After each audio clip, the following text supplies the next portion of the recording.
তুমি না তওবা করেছিলে? তুমি না শুধুমাত্র আল্লাহর জন্য সবকিছু ছেড়ে দিয়েছিলে? বুঝতে পেরেছিলে কোথায় তোমার আসল ঠিকানা? ভুলে গেছ? আবার কোন পাপ তোমায় গ্রাস করে নিল? তুমি তো সেই যে নিজের পাপের প্রতি অনুতপ্ত হয়ে সিজদায় পড়ে অঝরে কেঁদেছিলে। তাহলে আবার কেন দুনিয়ার ধোঁকায় পড়ে গেলে? কেন ভুলে গেলে কোথায় তোমার আসল গন্তব্য? তুমি কি হার মেনে নিয়েছো নফসের কাছে? তুমি এত দুর্বল? ভুলে গেছো তুমি কার বান্দা? কে তোমার রব? তোমার রব তো সর্বশক্তিমান। সর্বশক্তিমানের বান্দা আবার কখনো দুর্বল হয় নাকি? মৃত্যু পর্যন্ত লড়ে যাও তুমি। শয়তানকে দেখিয়ে দাও তোমার ইমানের পাওয়ার।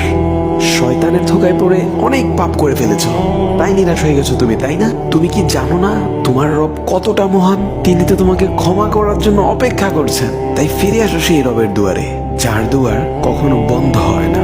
ভিডিওটি ভালো লাগলে একটি শেয়ার করে দিবেন, হয়তোবা আপনার একটি শেয়ারও কারো হেদায়েতের ওসিলা বনে যাবে।